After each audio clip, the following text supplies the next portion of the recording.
Hello everyone, today we'll talk about how to fix or how to solve the problem of kicking you out on the application of Clubhouse. We go to settings. Then this page you can click on apps, default apps, app settings. On above you can search about Clubhouse. You will enter here. After that you can click on first stop and you can click OK. After that you'll enter to the window of storage.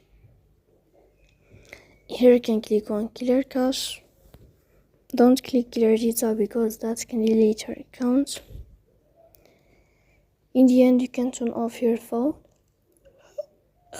and you can turn on your phone again. So please don't forget to support us by like and subscribe.